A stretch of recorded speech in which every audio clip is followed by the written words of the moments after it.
Olá, professores, professoras, professores coordenadores. Aqui quem fala é a Ana Paula, PCNP dos anos iniciais da diretoria de Itaquaritinga. Espero que estejam todos bem.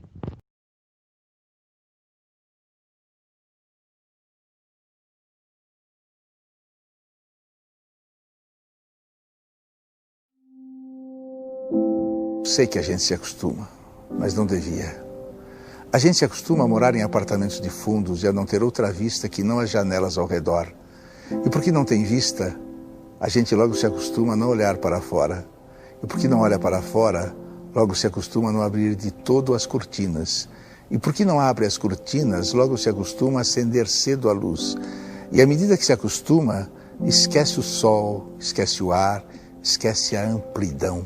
A gente se acostuma a acordar de manhã sobressaltado porque está na hora, a tomar o café correndo porque está atrasado, a ler o jornal no ônibus porque não pode perder o tempo da viagem, a comer sanduíche porque não dá para almoçar, a sair do trabalho porque já é noite, a cochilar no ônibus porque está cansado, a deitar cedo e dormir pesado sem ter vivido o dia. A gente se acostuma a esperar o dia inteiro e ouvir no telefone: hoje eu não posso ir. A sorrir para as pessoas sem receber um sorriso de volta, a ser ignorado quando precisava tanto ser visto. A gente se acostuma a pagar por tudo que deseja e o de que necessita. E a lutar para ganhar o dinheiro com que pagar, e a pagar mais do que as coisas valem, e a saber que cada vez pagará mais, e a procurar mais trabalho para ganhar mais dinheiro, para ter com que pagar nas filas em que se cobra. A gente se acostuma à poluição, as salas fechadas de ar-condicionado e cheiro de cigarro, a luz artificial de ligeiro tremor, ao choque que os olhos levam na luz natural, as bactérias de água potável. A gente se acostuma a coisas demais para não sofrer. Em doses pequenas, tentando não perceber, vai afastando uma dor aqui, um ressentimento ali, uma revolta acolá. Se a praia está contaminada, a gente molha só os pés e sua no resto do corpo. Se o cinema está cheio, a gente senta na primeira fila e torce um pouco o pescoço. Se o trabalho está duro, a gente se consola pensando no fim de semana. E se no fim de semana não há muito o que fazer, a gente vai dormir cedo e ainda fica satisfeito porque tem sempre sono atrasado.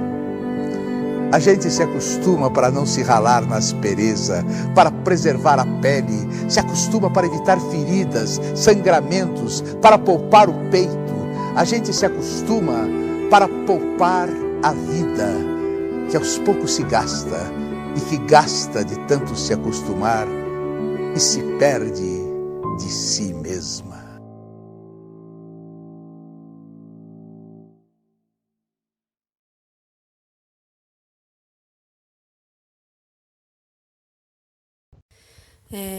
A gente está dando essa parada, né, nas nossas atividades letivas, né, com os alunos, para a gente fazer essa reflexão e esse planejamento. É importante, eu acho que foi providencial essa parada para a gente olhar para a nossa prática, para ver tudo que a gente está fazendo em tão pouco tempo, tudo que foi feito, né? Eu, antes de mais nada, quero dar parabéns, porque às vezes, mesmo a gente sem saber, a gente foi fazendo para não deixar os alunos sem o que eles precisam, que é a aprendizagem, né? Eu quero desejar para vocês hoje uma boa reunião. Eu sei que vocês hoje estão reunidos com a equipe da escola.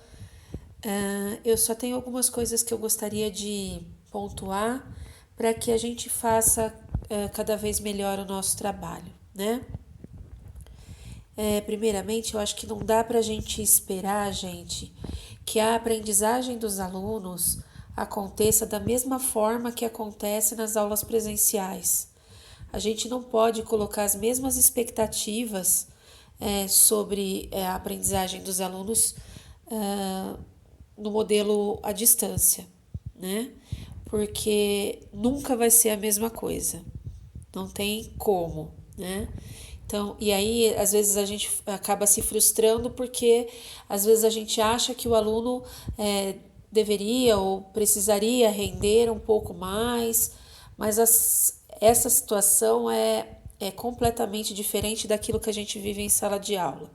A gente tem que baixar um pouco as nossas expectativas, né? Baixar um pouco nossas expectativas a respeito do aluno e da gente mesmo, porque senão a gente acaba se cobrando demais e aí não é uma questão, às vezes não é uma questão de resposta ao nosso trabalho, e sim a toda essa situação que não vai ser igual nunca, tá? Pensar que agora a gente está trabalhando também com os materiais do Ler, Escrever e do EMAI. Lá nós temos, às vezes, previsão de número de aulas para ser realizadas numa atividade e que nunca vai ser a mesma, né? Nós temos que fazer essa adaptação. Às vezes a previsão lá é de 50 minutos para uma atividade. A gente nunca vai conseguir fazer isso. Às vezes a gente vai levar a semana toda para fazer a conversa inicial de uma atividade do Ler e Escrever, num projeto.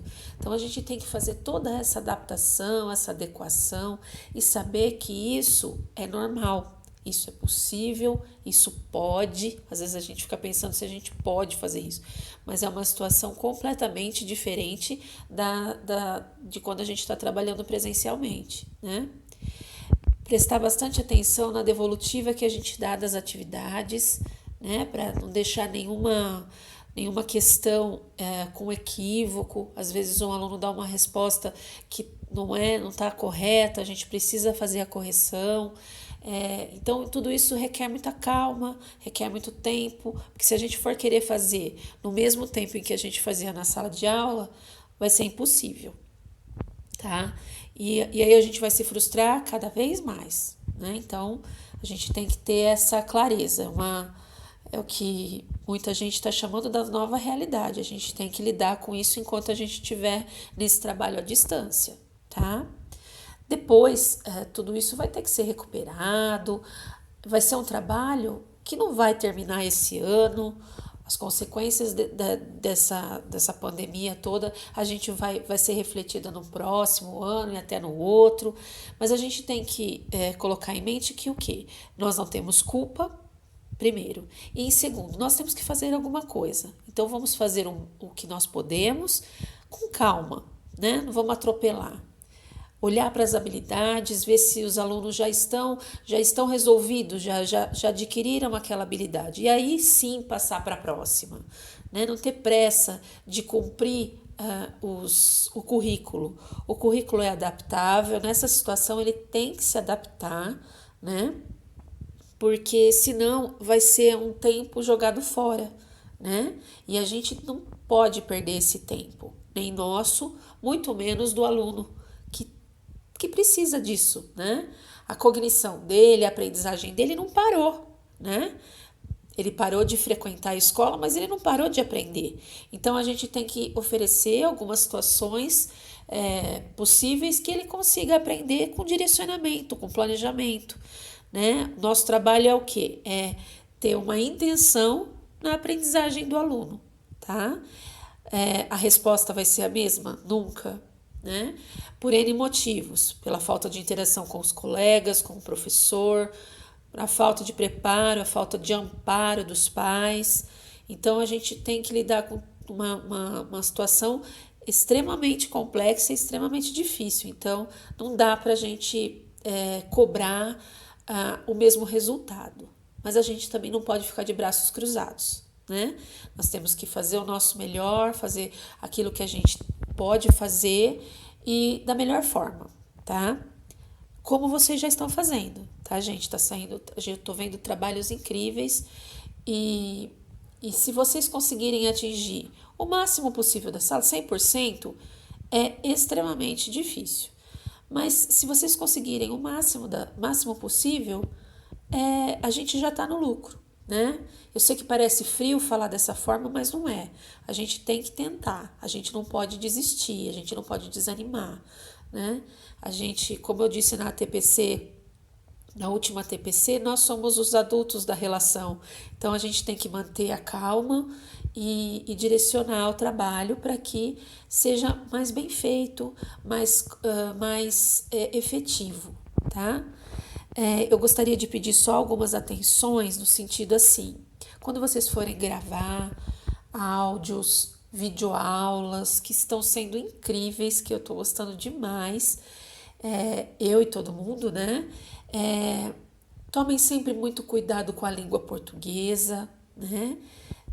Alguns erros coloquiais são normais, às vezes a gente comete esses erros na fala, falando rapidamente, mas a língua portuguesa precisa ser sempre muito bem cuidada nesses áudios, nesses vídeos, porque a gente está se expondo muito, né?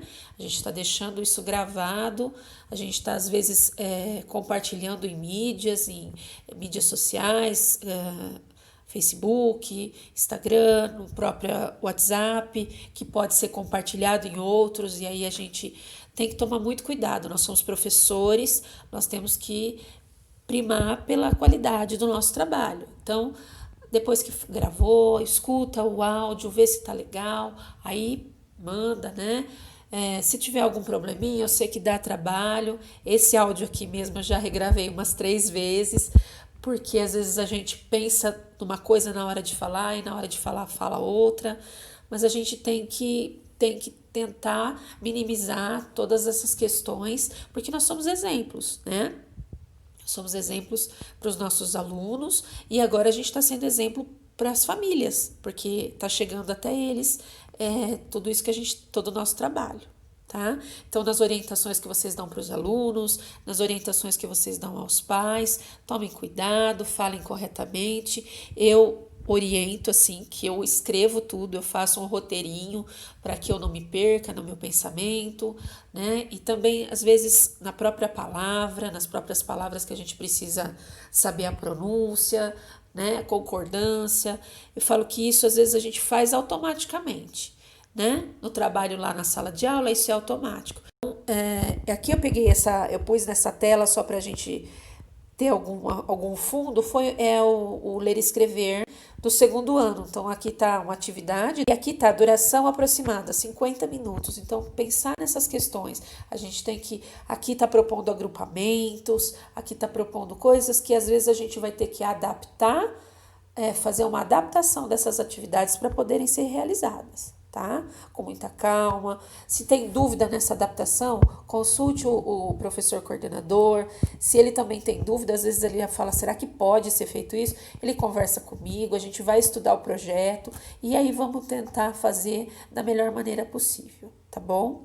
Espero que hoje seja um dia bem proveitoso para vocês e desejo um bom trabalho.